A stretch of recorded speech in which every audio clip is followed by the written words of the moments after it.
Hello दोस्तों, मैं सचिन अरोड़ा एक बार फिर से आप सभी लोगों का स्वागत करता हूं अरोड़ा एजुकेटर के इस ऑफिशियल प्लेटफॉर्म पे। So I hope you all are doing great. आप सब बहुत बढ़िया होंगे और एक बार फिर से आप कनेक्ट हो चुके हैं इस सेशन के साथ, जहां हम लोग डिस्कस करने वाले हैं IBPS RRB PO clerk computer के टॉप 40 क्वेश्चंस और आज है इसका डे 9। आप जानते हैं ये जितने भी क्वेश्चन डिस्कस हो रहे हैं वो आईबीपीएस के लेटेस्ट पैटर्न पर हैं। वो चाहे आरबीआई का पैटर्न है, चाहे इंश्योरेंस सेक्टर में जो क्वेश्चन पूछे गए लेटेस्ट में वो हैं, और जो एक्सपेक्टेड क्वेश्चन हो सकते हैं प्रीवियस ईयर को देखते हुए उन सभी को इंक्लूड किया जा रहा है। तो आज है इसका डे 9। उम्मीद है कि आपने डे 1 से लेकर डे 8 तक सारे के सारे सेशंस को देखा होगा, समझा होगा, इंपॉर्टेंट पॉइंट्स को नोट डाउन भी किया होगा। और अगेन आज के सेशन में जितने भी क्वेश्चन होने जा रहे हैं उन सभी को बढ़िया तरीके से समझिएगा। कोई नया क्वेश्चन आपको लगे जो आपसे गलत हो जाए उसको नोट डाउन भी कर लीजिएगा पॉइंट वाइज। तो चलिए बिना किसी देरी के शुरू करते हैं आज के सेशन के साथ। Have a look guys. साथ ही साथ वो कैंडिडेट्स जो कि IBPS RRB PO clerk computer का फुल कोर्स ज्वाइन करना चाहते हैं, या एसएससी की तैयारी कर रहे हैं, या रेलवे की एग्जाम्स की तैयारी कर रहे हैं और चाहते हैं कि कंप्यूटर का एक बेस्ट कोर्स मिल जाए जिससे कि एग्जाम में full out of full score कर पाए। पेपर का लेवल कितना भी टफ हो, आप full out of full score करें। अगर ऐसे किसी बैच की आपको तलाश है, ऐसे किसी कोर्स की आपको तलाश है, तो आप बिल्कुल इससे कनेक्ट कर सकते हैं। ये कोर्स गारंटी लेता है full out of full score करने की, जहां पर आपको videos, PDF, mock test topic wise देखने को मिलेंगे। 15 मार्च से ये कोर्स आपका स्टार्ट हुआ था, जो अब एंड हो चुका है। पूरा आपको ये रिकॉर्डेड फॉर्मेट में मिलेगा। वैलिडिटी कितनी होगी? 12 months from the date of purchase. Batch से कनेक्ट करने के लिए अरोड़ा एजुकेटर एप्लीकेशन को इंस्टॉल करिएगा गूगल प्ले स्टोर या iOS स्टोर की मदद से। लिंक आपको डिस्क्रिप्शन बॉक्स में भी मिल जाएगा। कोई कंफ्यूजन है, कोई डाउट है, कुछ पूछना चाहते हैं, कुछ डिस्कस करना चाहते हैं, दिए गए नंबर पे व्हाट्सएप कर सकते हैं। तो चलिए आज के सेशन की शुरुआत करते हैं। प्रीवियस सेशन में हमने एक क्वेश्चन आपसे पूछा था। ये क्वेश्चन क्या था? What type of software is a printer driver? Printer driver किस प्रकार का सॉफ्टवेयर है? ड्राइवर्स, चाहे वो वीडियो ड्राइवर हो, चाहे ऑडियो ड्राइवर हो, प्रिंटर का ड्राइवर हो, फैक्स मशीन का ड्राइवर हो, वेब कैम का ड्राइवर हो, कोई भी ड्राइवर की बात की जाए, आंसर क्या होगा? सिस्टम सॉफ्टवेयर, यानी second is the correct answer. Drivers क्या करते हैं? जो हार्डवेयर को चलाएं, that is called a driver. तो कंप्यूटर में ड्राइवर्स का यूज किया जाता है हार्डवेयर डिवाइसेस को रन करने के लिए।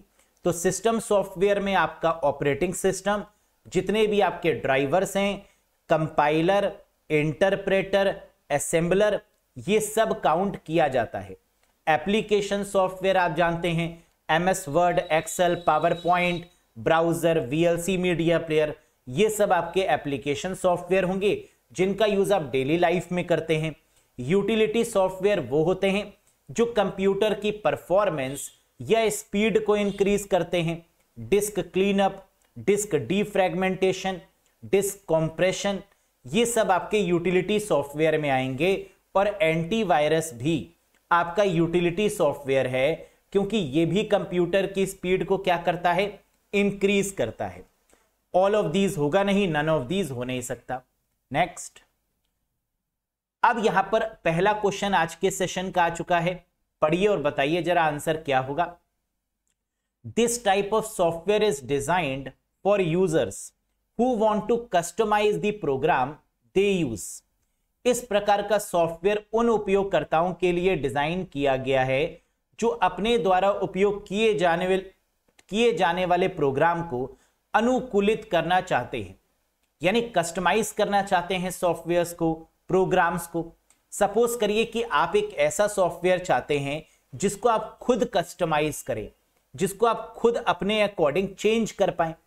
अपने अकॉर्डिंग चेंज करने का मतलब वो फ्री ऑफ कॉस्ट भी होगा, तभी आप उसमें बदलाव कर पाएंगे। तो आंसर इज व्हाट?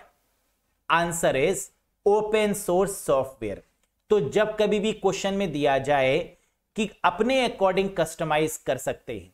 तो इसका मतलब अपने अकॉर्डिंग चेंजेस कर सकते हैं, उसके सोर्स कोड में जाकर बदलाव कर सकते हैं, और ऐसे सॉफ्टवेयर को क्या बोलते हैं? Open source software. Next, dash is copyrighted software that is available at no cost for unlimited uses. कह रहा है डैश क्या कॉपीराइट सॉफ्टवेयर है जो असीमित उपयोग के लिए बिना किसी शुल्क के उपलब्ध है, जिसमें कोई कॉस्ट आपको नहीं देनी। इसका मतलब वो पूरी तरीके से क्या है? फ्री है। और फ्री सॉफ्टवेयर को क्या बोलते हैं? फ्रीवेयर बोलते हैं। तो करेक्ट आंसर हो गया freeware. Next, dash software is popular with gamers. कह रहा है ये ऐसे सॉफ्टवेयर हैं जिनका गेमर बहुत ज्यादा इस्तेमाल करते हैं। As it gives them a chance to try a new game on a limited basis before purchasing the full version.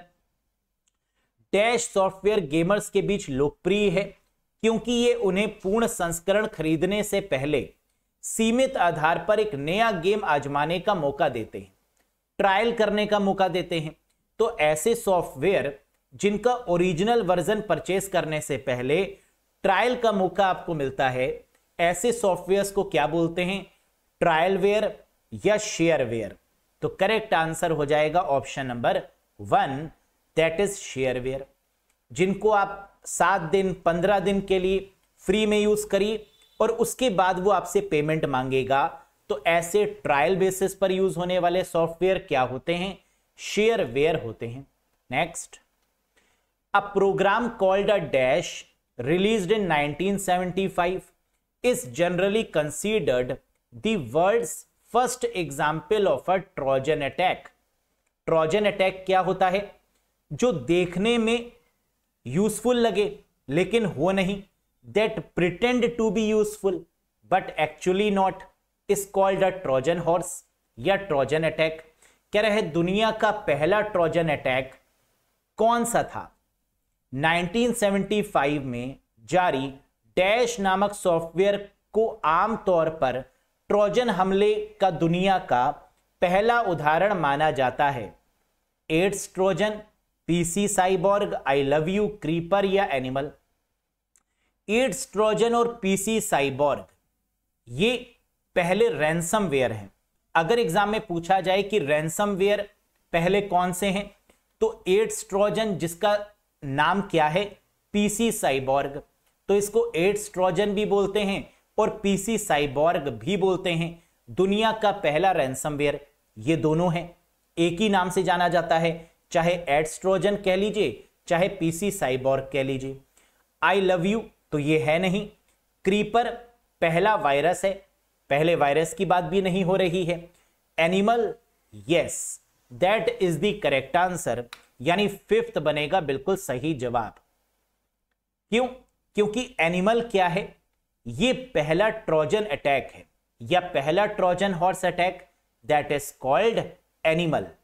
Animal movie तो आपने देखी होगी, है ना, डांस भी बड़ा किया होगा, वैसे ही एनिमल यहां पर क्या है? फर्स्ट ट्रोजन अटैक है। Next, the process of transferring file from internet to computer is called.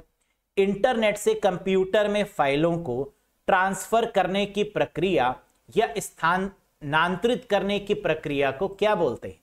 Downloading, uploading, file transfer protocol, VoIP या ISDN। इसका आंसर गलत दिया तो पाप पड़ेगा आप सभी को। बिल्कुल, and the correct answer is downloading. Internet से अपने कंप्यूटर पर अगर हम कुछ भी फाइल्स को ट्रांसफर कर रहे हैं, इसका मतलब क्या कर रहे हैं? डाउनलोड कर रहे हैं। वहीं इसका उल्टा, कंप्यूटर से इंटरनेट पर अगर फाइल्स को ट्रांसफर कर रहे हैं तो अपलोडिंग कर रहे हैं। समझ में आया? VoIP क्या है? Voice over internet protocol. जब हम इंटरनेट के ऊपर कोई भी वॉइस ट्रांसफर करते हैं, जैसे कि मैं अभी बोल रहा हूं, तो ये वॉइस का इंटरनेट के ऊपर ट्रांसफर हो रही है, यस, VoIP के थ्रू। ISDN क्या है? इंटीग्रेटेड सर्विसेज डिजिटल नेटवर्क, जहां ऑडियो, वीडियो, टेक्स्ट ये सब ट्रांसफर हो एक साथ, that is called ISDN network. Integrated services digital network. Next, dash act as a gateway. ये क्वेश्चन अक्सर पूछा जाता है एग्जाम में, बहुत प्यारा क्वेश्चन है, लेकिन कैंडिडेट अक्सर इस क्वेश्चन में कंफ्यूज हो जाते हैं, मोए मोए हो जाता है कैंडिडेट्स का। तो आपका मोए मोए नहीं होना चाहिए। बताइए इसका करेक्ट आंसर क्या है। Dash act as a gateway between you and the internet. आप और इंटरनेट के बीच में गेटवे कौन है? And it help prevent an attacker from invading a private network. ये अटैकर को रोकता है ताकि वो किसी भी प्राइवेट नेटवर्क में किसी भी प्रकार का हमला ना कर पाए।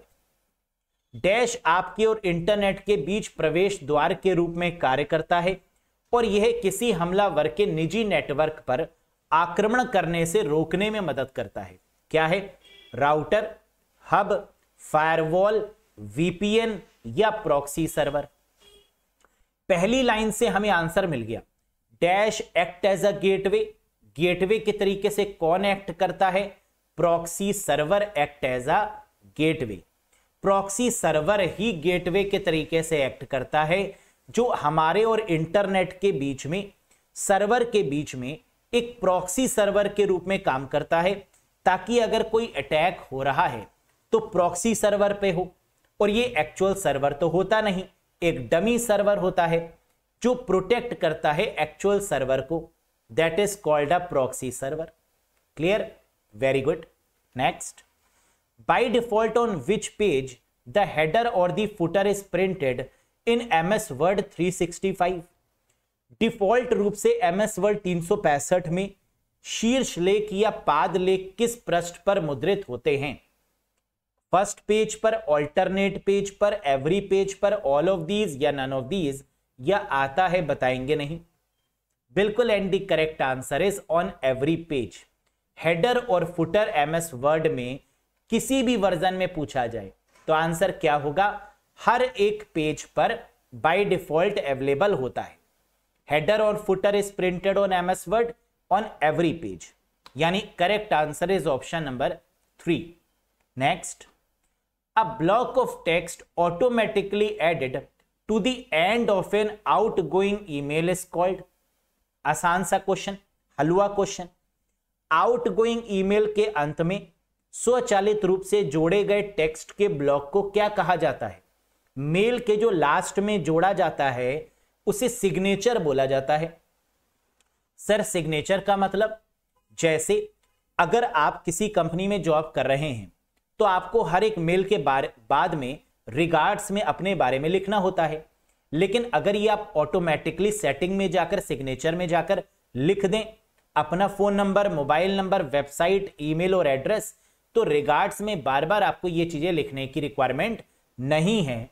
That is called signature. Next, name the Instagram text based conversation app launch on July 2023। Meta company के द्वारा 2023 में जुलाई मंथ में एक नई एप्लीकेशन बनाई गई, Instagram text based conversation app. इसका नाम क्या है बताइए? जुलाई 2023 को लॉन्च किए गए इंस्टाग्राम के टेक्स्ट आधारित वार्तालाप ऐप का नाम बताइए। इंस्टाग्राम भी किसका है? इंस्टाग्राम की अगर बात करें, है ना, या जो बहुत ही ज्यादा फेमस हुआ text based conversation app, link, text, tweet, thread या Meta, the correct answer is thread, है ना, काफी फेमस हुआ Instagram text based conversation app, that is called threads. याद रखिएगा, बहुत प्यारा क्वेश्चन है। Dash is a media service offered directly to viewers via the internet. Dash internet के माध्यम से दर्शकों को सीधे दी जाने वाली एक मीडिया सेवा है। बताइए, सीधे जो सेवा आपको दी जाती है मीडिया सेवा, उसे क्या बोलते हैं? OTT, over the top. OTT का बहुत चलन है ना। आजकल जितनी भी वेब सीरीज आप देखते हैं वो सब कहां मिलती हैं? OTT पर। नए नए सीरियल्स आपको देखने को मिलते हैं कहां? OTT पर। तो that is what we called over the top. Next, which of the following malware do not replicate और रिप्रोड्यूस थ्रू इन्फेक्शन। बताइए निम्नलिखित में से कौन सा मैलवेयर संक्रमण के माध्यम से प्रतिकृति या पुनर्पादन नहीं कर पाता, अपनी कॉपीज क्रिएट नहीं करता, रेप्लिकेट नहीं करता? ऐसे मैलवेयर को दोस्तों क्या बोलते हैं? That is called Trojan horse. जो क्या नहीं करता? जो रेप्लिकेट नहीं करता, जो रिप्रोड्यूस नहीं करता, that is called what? Trojan. Next, powerful की that lets you to exit a program when push। शक्तिशाली कुंजी जो आपको दबाए जाने पर प्रोग्राम से बाहर निकालने में मदद करती है। ऐसी पावरफुल की कौन सी है जो आपको किसी भी प्रोग्राम से एग्जिट कर दे? जैसे आप पावर पॉइंट पर काम कर रहे हैं और एग्जिट होना है तो क्या करेंगे? एस्केप की प्रेस करेंगे। तो करेक्ट आंसर क्या होगा? दैट इज एस्केप की। Next, which of these keys is not on the number keypad? इनमें से कौन सी कुंजी नंबर कीपैड पर अवेलेबल नहीं होती, मौजूद नहीं होती? कंट्रोल, डिलीट, एंटर, नमलॉक या नन ऑफ दी अबव? हम जानते हैं नंबर कीपैड में कंट्रोल की नहीं होती, जबकि delete, enter, numlock, none of the above से तो मतलब ही नहीं है। डिलीट, एंटर और नमलॉक अवेलेबल होती है लेकिन कंट्रोल की मौजूद नहीं होती। तो करेक्ट आंसर है control. Next, which of the following are the two valid type of instruction set architecture? Very famous question. निम्नलिखित में से कौन सा निर्देश सेट आर्किटेक्चर के दो वैध प्रकार हैं? हम जानते हैं कि माइक्रो प्रोसेसर की जब भी बात करते हैं तो आर्किटेक्चर ऑफ कंप्यूटर की बात करते हैं, और दो प्रकार के जो आपके आर्किटेक्चर हैं कंप्यूटर में वो क्या है? रिस्क और सिस्क। सिस्क या रिस्क, यानी करेक्ट आंसर होगा ऑप्शन नंबर 2। सिस्क का मतलब होता है कॉम्प्लेक्स इंस्ट्रक्शन सेट कंप्यूटर और रिस्क का मतलब होता है रिड्यूस्ड इंस्ट्रक्शन सेट कंप्यूटर। तो six and risk is the correct answer. Next, at the link layer. Link layer का मतलब डेटा लिंक लेयर की बात हो रही है। OSI मॉडल के दूसरे लेयर की बात हो रही है। What is the length of the MAC address? Link layer पर मैक एड्रेस की लंबाई क्या है? हम जानते हैं डेटा लिंक लेयर की जब भी बात की जाती है एरर कंट्रोल की बात की जाती है कि एरर नहीं होने देंगे। ये रिस्पॉन्सिबिलिटी किसकी है? डेटा लिंक लेयर की। डेटा लिंक लेयर पर जो डिवाइस काम कर रही हैं वो कौन सी हैं? स्विच, ब्रिज और मॉडम। डेटा लिंक लेयर की बात करें तो इसमें आपके फ्रेम्स के फॉर्मेट में डेटा को ट्रेवल किया जाता है, और यहां पर किसका यूज होता है? मैक एड्रेस का। और मैक एड्रेस कितने बिट का होता है? 48 बिट का, यानी करेक्ट आंसर हो जाएगा 48 बिट। मैक एड्रेस किस फॉर्मेट में होगा? हेक्साडेसिमल फॉर्मेट में। मैक एड्रेस की अगर बात करें तो मैक एड्रेस किसके ऊपर लिखा होता है? NIC कार्ड के ऊपर, नेटवर्क इंटरफेस कार्ड के ऊपर। क्लियर है? Very good. Next, what is the frequency range of IEEE 802.11a standard? IEEE 802.11a मानक की फ्रीक्वेंसी रेंज क्या है? बताओ। IBPS RRB क्लर्क में बहुत बार ये क्वेश्चन पूछा गया है। हम जानते हैं 802.11 वाईफाई को रिप्रेजेंट करता है, और वाईफाई की जो फ्रीक्वेंसी रेंज है वो कितनी है? 5 Gbps 2.4 गीगाहर्ट्ज, 5 गीगाहर्ट्ज 2.4 Gbps या none of these? Correct answer है 5 गीगाहर्ट्ज। IEEE 802.11 जिसका मतलब होता है वाईफाई, और पॉइंट ए के केस में जो इसकी रेंज है वो कितनी है? 5 gigahertz. Next, which shortcut key is used to reload the current page of Google Chrome? Google Chrome के वर्तमान पृष्ठ को पुनः लोड करने के लिए किस शॉर्टकट की का प्रयोग करते हैं? रीलोड करने के लिए करंट पेज को कंट्रोल के साथ R का यूज करते हैं। तो रीलोड द करंट पेज की जब भी बात हो गूगल क्रोम के केस में आंसर क्या होगा? Ctrl+R। Next, want your logo in the same position on every slide, automatically insert it on the। कह रहा है अगर एक ही लोगो को सभी स्लाइड में आपको इंसर्ट करना है, जैसे अरोड़ा एजुकेटर का जो लोगो है, क्या ये सभी स्लाइड में आपको देखने को मिलता है? Yes sir.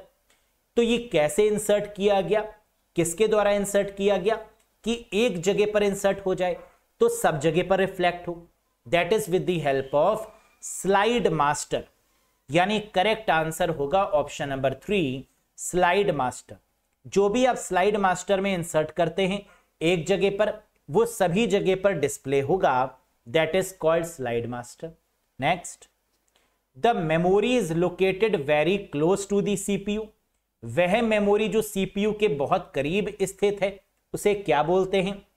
सीपीयू के जो अंदर है वो रजिस्टर है, सीपीयू के जो क्लोज है वो कैशे है, और अगर कैशे नहीं तो रैम। यहां पर क्या कैशे अवेलेबल है? हां, तो करेक्ट आंसर होगा कैश मेमोरी या कैशे मेमोरी। अगर ये पूछते कि ऐसी कौन सी मेमोरी है जो सीपीयू के अंदर है, इनसाइड द सीपीयू, तो आंसर क्या हो जाता? रजिस्टर। अगर इसी क्वेश्चन में कैशे मेमोरी ना होता तो आंसर क्या हो जाता? रैम। समझ में आ गया? Very good. Next, which is the slowest internet connection service. सबसे धीमी इंटरनेट कनेक्शन सेवा कौन सी है? इंटरनेट कनेक्शन जो सबसे तेज है उसे बोलते हैं ब्रॉडबैंड कनेक्शन, है ना। ब्रॉडबैंड अगर लग जाता है तो इसका मतलब हाई स्पीड की बात हो रही है, लेकिन स्लोएस्ट इंटरनेट कनेक्शन का मतलब डायल अप सर्विस या टेलीफोन लाइन की बात हो रही है। तो करेक्ट आंसर होगा डायल अप सर्विसेज, जिसे टेलीफोन नेटवर्क के नाम से भी जानते हैं। Next guys, the system BIOS and ROM chip are called. System BIOS और रोम चिप्स क्या कहलाती हैं? फर्मवेयर, सॉफ्टवेयर, हार्डवेयर, बूटवेयर या ऑल ऑफ दीज। बायोस क्या है? हार्डवेयर है या सॉफ्टवेयर है? दोनों है, हार्डवेयर और सॉफ्टवेयर का कॉम्बिनेशन। रोम क्या है? हार्डवेयर है या सॉफ्टवेयर है? रीड ओनली मेमोरी, हार्डवेयर और सॉफ्टवेयर का कॉम्बिनेशन। आंसर क्या होगा? दैट इज कॉल्ड फर्मवेयर, यानी first is the correct answer. Next, dash type of connector is used to connect the modem with the telephone line. Modem को telephone line से जोड़ने के लिए किस प्रकार के कनेक्टर का उपयोग किया जाता है? टेलीफोन लाइंस के केस में हमेशा आंसर क्या होगा? RJ11 कनेक्टर, यानी second is the right answer. और अगर कभी भी बात हो किसकी? ट्विस्टेड पेयर केबल की, कि ट्विस्टेड पेयर केबल में या लैन केबल में किस प्रकार के कनेक्टर का यूज किया जाता है, तो आंसर क्या होगा? RJ45 connector. Next, which of these MS office product is an upgrade of Microsoft Skype for business. Very famous question. आप जानते होंगे कि माइक्रोसॉफ्ट MS ऑफिस में पहले एक सॉफ्टवेयर आया करता था, दैट इज कॉल्ड स्काइप। अभी भी आपको देखने को मिल जाता है स्काइप फॉर बिजनेस, लेकिन अब इसका अपडेटेड फॉर्म आ चुका है। स्काइप को अपडेट करके जो नया आया है that is called Microsoft team. आपकी पार की नजर और निर्मा सुपर, बिल्कुल सही आंसर दिया आपने, that is option number 3, Microsoft team. Next, which function will be used to enter current time in a worksheet cell. MS Excel sheet में, MS एक्सेल की वर्कशीट में वर्तमान समय दर्ज करने के लिए किस फंक्शन का उपयोग किया जाता है? करंट टाइम के लिए नाउ फंक्शन का यूज करेंगे, तो करेक्ट आंसर होगा नाउ फंक्शन। टुडे का यूज किया जाता है करंट डेट के लिए। नाउ फंक्शन के द्वारा आज की डेट और आज का टाइम दोनों आ जाता है, तो करंट टाइम पूछ रहा था तो आंसर क्या होगा? Now function. करंट डेट और टाइम दोनों पूछता तो भी आंसर होता नाउ फंक्शन, लेकिन अगर सिर्फ क्वेश्चन में करंट डेट पूछता तो आंसर क्या होता? टुडे फंक्शन, है ना। याद रखिएगा इसको। Next, MPEG moving pictures expert group is used to compress. Moving picture experts group MPEG का प्रयोग किसको कंप्रेस करने के लिए करते हैं? जेपीईजी का यूज इमेजेस को कंप्रेस करने के लिए, लेकिन एमपीईजी का यूज वीडियोस को कंप्रेस करने के लिए, है ना। वीडियो का एक्सटेंशन ही तो है एमपीईजी। तो करेक्ट आंसर दोस्तों क्या होगा? Videos. Next, which of the following is an example of open source software? निम्नलिखित में से कौन सा ओपन सोर्स सॉफ्टवेयर का उदाहरण है? ओपन सोर्स का मतलब जो फ्री ऑफ कॉस्ट हो और जिसमें बदलाव कर पाए। जैसे पहला ब्राउजर जो कि ओपन सोर्स है वो कौन सा है? बताओ मुझे। मोजिला फायरफॉक्स जो कि ओपन सोर्स सॉफ्टवेयर है। यहां पर अगर आप देखें, एडोब ओपन सोर्स नहीं है, माइक्रोसॉफ्ट वर्ड ओपन सोर्स नहीं है, लिब्रा ऑफिस ओपन सोर्स है, एमएस ऑफिस का alternate that is called Libra office जो कि ओपन सोर्स है, स्काइप भी ओपन सोर्स नहीं है। तो आंसर क्या हो जाएगा? Libra office is the open source. अगर आप एमएस वर्ड, एक्सेल या पावर पॉइंट का यूज नहीं कर पा रहे क्योंकि ये पेड सॉफ्टवेयर है, तो इसकी जगह पर लिब्रा ऑफिस वाले सॉफ्टवेयर का यूज कर सकते हैं। ये फ्री है और इसमें चेंजेस भी आप कर सकते हैं। Next, which of the following is true for HTTP protocol? निम्न में से कौन सा एचटीटीपी प्रोटोकॉल के लिए सही है? आरबीआई का फेमस क्वेश्चन है ना, पूछते ही पूछते हैं आरबीआई के एग्जाम में, और आरआरबी भी कॉपी पेस्ट कर लेता है अपने एग्जाम में। बताओ क्या होगा? एचटीटीपी प्रोटोकॉल कैसी मानी जाती है? स्टेटलेस। स्टेटलेस का मतलब कि चीजों को रिकॉर्ड नहीं करती। एचटीटीपी प्रोटोकॉल आपकी ब्राउजिंग की हिस्ट्री को रिकॉर्ड नहीं करता है। ब्राउजिंग की हिस्ट्री कुकीज में भले ही स्टोर हो जाती है, लेकिन ये प्रोटोकॉल अपने पास मेंटेन नहीं करती। तो आंसर क्या होगा? Stateless protocol. अब स्टेटलेस प्रोटोकॉल में कौन कौन सी आती हैं याद रखना, HTTP, DNS domain name system, और यूडीपी यूजर डेटाग्राम प्रोटोकॉल, ये स्टेटलेस हैं। जबकि स्टेटफुल जो आपकी स्टेट को मेंटेन करके चलती हैं वो है आपकी TCP transmission control protocol, Telnet remote login वाली प्रोटोकॉल, और FTP file transfer protocol. Next, convert the hexadecimal number 5a to binary. Hexadecimal संख्या 5a को बाइनरी में बदलें। वेरी फेमस क्वेश्चन, कैसे करेंगे? 5 हेक्साडेसिमल में हमेशा हम कितने के पेयर बनाते हैं? 4 के, क्योंकि हेक्साडेसिमल का मतलब होता है 16 और 16 का मतलब क्या होता है? 2 की पावर 4। तो यहां पर जो आपके पेयर बनते हैं वो कितने के बनते हैं? 4 के। 0 से लेकर 9 और A से लेकर F, इसी को बोलते हैं हेक्साडेसिमल। कैसे करेंगे इसका आंसर? देखिए, सबसे पहले 5 लिखा, 5 के जो 4 का सेट बनेगा वो क्या बनेगा? 1 2 4 8। किसको जोड़ें कि 5 आ जाए? 1 2 4 8 कैसे आया? 2 की पावर 0, 2 की पावर 1, 2 की पावर 2, 2 की पावर 3। 4 के सेट बनेंगे। किसको जोड़ें कि 5 आ जाए? तो आपने कहा सर 4 और 1 को जोड़ने पर 5 मिलेगा, तो 4 और 1 की जगह पर 0 0 लिख दीजिए। तो 0 1 0 1 ये आ गया 5 का बाइनरी नंबर। 5 क्या है? डेसिमल, और इसका बाइनरी क्या आ जाएगा? 0 1 0 1। ए हेक्साडेसिमल में ए का मतलब होता है 10, और 10 का अगर आपको बाइनरी नंबर निकालने को दिया जाए तो आंसर क्या आएगा? 10 को 4 के पेयर में कैसे लिखेंगे? 1 2 4 8। किसको जोड़े कि 10 आ जाए? 8 और 2 को जोड़ने पर क्या आएगा? 10। तो 8 और 2 की जगह पर 1 1 आ जाएगा, बाकी जगह पे 0 0, यानी 1 0 1 0। अब एक साथ मिला के लिख दीजिए 0 1 0 1 1 0 1 0, that is the correct answer.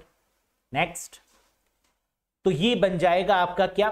Convert the hexadecimal number into a binary number.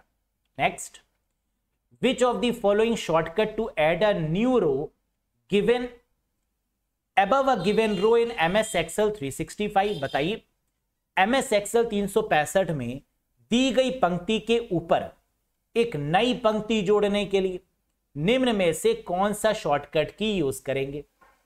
ऊपर की तरफ एक रो और ऐड करनी है। ये एक रो है उसके ऊपर एक्सेल में एक रो ऐड करनी है, क्या करेंगे? ऊपर का मतलब हवा, ऊपर क्या होती है? एयर, हवा, और एयर को क्या बोलेंगे? AIR। क्या कहीं एयर लिखा हुआ है? हां, Alt+I+R, ये हो जाएगा करेक्ट जवाब।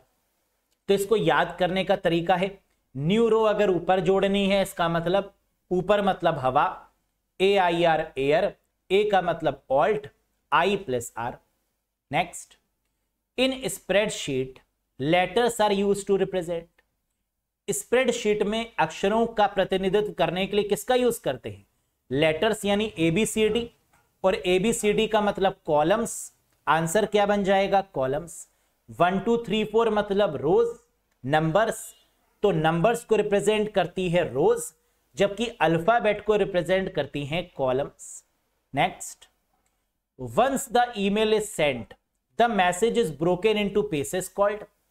एक बार ईमेल भेजे जाने के बाद संदेश टुकड़ों में टूट जाता है ना, जैसे दिल भी टुकड़ों में टूटता है ब्रेकअप होने के बाद, वैसे ही मेल भेजने के बाद संदेश भी टुकड़ों में टूटता है, और इसे क्या बोलते हैं? That is called packet. Internet पर जो भी डेटा ट्रेवल करेगा वो किसमें करेगा? पैकेट्स के फॉर्मेट में। Microsoft 365 is written in which programming language. Microsoft 365, जिसे ऑफिस 365 के नाम से भी जानते हैं, किस प्रोग्रामिंग लैंग्वेज में लिखा गया है? C++ में। तो Microsoft 365 which is the online version of MS office is written in which language? Written in C++। किसने बनाई C++? बजार्ने स्ट्रॉस्ट्रप के द्वारा। C++ वॉज इन्वेंटेड बाई हुम? बजार्ने स्ट्रॉस्ट्रप। सी किसने बनाई? डेनिस रिट्ची ने। जावा किसने बनाई? Sun micro system, James Gosling के द्वारा। और C# किसकी है? माइक्रोसॉफ्ट की। Next, in which channel the data can flow in both direction but not at same time. किस चैनल में डेटा दोनों दिशाओं में प्रवाहित हो सकता है लेकिन एक ही समय पर नहीं? हाफ डुप्लेक्स में। हाफ डुप्लेक्स में दोनों तरफ तो हो सकता है, वॉकी टॉकी के केस में, लेकिन एक समय पर एक ही तरफ जाएगा, that is called half duplex mode. Next, if your computer rebooting itself then it is likely that. अगर आपका कंप्यूटर अपने आप रीबूट हो रहा है, बंद खुल हो रहा है, तो इसका मतलब क्या है?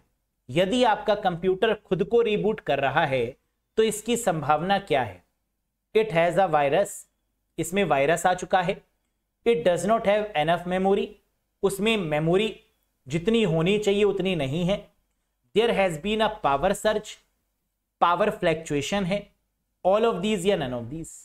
करेक्ट आंसर होगा कि वायरस का स्वागत हो चुका है, यानी वायरस प्रवेश कर चुका है आपके कंप्यूटर में, तभी वो डीजे बन चुका है ना। रिबूट हो रहा है, बंद हो रहा है, खुल रहा है, बंद हो रहा है, खुल रहा है, इसका मतलब कि उसमें कंट्रोल किसका हो चुका है? वायरस का। और वायरस की फुल फॉर्म क्या है? जल्दी से बताओ, what is the full form of virus? Vital information resource under seize. Vital information resource under seize, that is called virus. दुनिया का सबसे पहला वायरस क्रीपर वायरस, पहला boot sector virus brain virus, है ना, याद रखिएगा। Next, what is the shortcut key to create a copyright symbol in MS word 2021? MS word 2021 में कॉपीराइट प्रतीक बनाने के लिए किस शॉर्टकट की का प्रयोग करेंगे? इस कॉपीराइट सिंबल को क्रिएट करने के लिए किस शॉर्टकट की का प्रयोग करेंगे? AC का, एयर कंडीशनर का, यानी Alt Control C, ACC is the correct answer. तो कॉपीराइट सिंबल अगर आपको MS वर्ड में बनाना है तो आपको 3 कीज को एक साथ दबाना होगा, Alt Control और C, तो ये सिंबल आपका बन जाएगा। Next, in MS PowerPoint 365 which shortcut key is use to show और हाइड द ग्रिड? ये तो क्वेश्चन आता ही आता है। MS पावरपॉइंट 365 में ग्रिड को दिखाने या छिपाने के लिए किस शॉर्टकट की का प्रयोग करेंगे? शिफ्ट F9 का। शिफ्ट F9 के साथ रोज एंड कॉलम्स कुछ इस तरीके से ग्रिड में आपका पेज डिवाइड हो जाता है, तो that is called shift plus F9। Next, what does the symbol this indicate in MS Excel? MS Excel में ये जो चिन्ह है ये क्या दर्शाता है? ग्रेटर देन और इक्वल्स टू, लेस देन और equals to, auto sum, date या सेल रेफरेंसिंग? आंसर होगा ऑटो सम। ये जो सिंबल है MS एक्सेल में इसका मतलब क्या होता है? ऑटो सम। सेल रेफरेंसिंग के लिए डॉलर का यूज होता है। सेल रेफरेंसिंग 3 तरीके की होती है, रिलेटिव, एब्सोल्यूट और mixed. Next, dash is a small application design to run within another application. Dash एक छोटा एप्लीकेशन है जो अन्य एप्लीकेशन के भीतर चलाने के लिए डिजाइन किया गया है, जैसे इमोजीज। इमोजी का यूज आप कहां कहां करते हैं? स्माइल, रोने वाली इमोजी है ना, मुक्का मारने वाली इमोजी, हार्ट, दिल टूटने वाली इमोजी है ना, ऐसी कई सारी इमोजीज, केक वाली इमोजी आप भेजते हैं ना अलग अलग समय पर। तो ये जो इमोजीज होती हैं ये आप किस में भेजते हैं? सर व्हाट्सएप पर, फेसबुक पर, टेलीग्राम पर, हर जगह पर। तो ये क्या स्मॉल एप्लीकेशंस होती हैं? हाँ। और dash is a small application, इसको क्या बोलते हैं? एप्लेट। तो applet is a small application design to run within another application. Applet का यूज करके जावा में हम इमोजीज को क्रिएट कर लेते हैं। तो क्या कह रहा था क्वेश्चन में? डैश एक छोटा एप्लीकेशन है जिसे अन्य एप्लीकेशन के भीतर चलाने के लिए डिजाइन किया गया है। तो इसको जावा प्रोग्रामिंग की मदद से डिजाइन करते हैं और इन स्मॉल एप्लीकेशंस को क्या बोलते हैं? एप्लेट्स। Next, computer is free from टायरसम। Computer क्या कभी थकता है? नहीं। क्या कभी बोर होता है? नहीं। कभी रुकता भी नहीं, कभी थकता भी नहीं, कभी बोरियत भी फील नहीं होती। इसे हम क्या बोलते हैं? कंप्यूटर की इस क्वालिटी, इस फीचर को क्या बोला जाता है? Accurate, reliable, diligence, versatility, all of these, या आता है बताएंगे नहीं? करेक्ट आंसर होगा डिलीजेंस। ये क्वेश्चन कई बार एग्जाम में पूछा जाता है कि computer is free from tiresome and boredom, we call it. Computer कभी थकता और बोरियत महसूस नहीं होती, इसके इस फीचर को क्या बोला जाता है? That is called diligence. Next, it is a social question and answer website. कह रहा है ये एक वेबसाइट है जहां पर दुनिया में लोग क्वेश्चन पूछते हैं और उसका आंसर मिलता है। Based in mountain view California, ये माउंटेन व्यू कैलिफोर्निया में स्थित है। It was founded on 25 June 2009, 25 of June 2009 में ये स्टैब्लिश हुई। ये माउंटेन व्यू कैलिफोर्निया में स्थित एक सामाजिक प्रश्नोत्तर वेबसाइट है। इसकी स्थापना 25 जून 2009 को हुई। ये है आपकी क्या? कोरा, है ना, बहुत फेमस। क्वेश्चन एंड आंसर का मतलब क्या है? कोरा। तो कोरा में QU का मतलब क्या होता है? क्वेश्चंस, O का मतलब होता है और RA का मतलब होता है answer. That is called questions and answer website, है ना, बहुत फेमस है, आपने नाम सुना ही होगा। दैट इज कोरा। तो आउट ऑफ 40 आपने कितना स्कोर किया? कमेंट बॉक्स में कमेंट करके बताइएगा। और ये रहा क्वेश्चन ऑफ द डे, जिसका आंसर आप सभी को कमेंट बॉक्स में देना है, अगर पता है तो बताइए। Dash line under a MS word 2021 indicate a miss spelling. MS word 2021 के अंतर्गत किस लाइन को गलत स्पेलिंग के लिए दर्शाया जाता है? Green line, blue line, yellow line, red line या पिंक लाइन? क्या होगा इसका आंसर?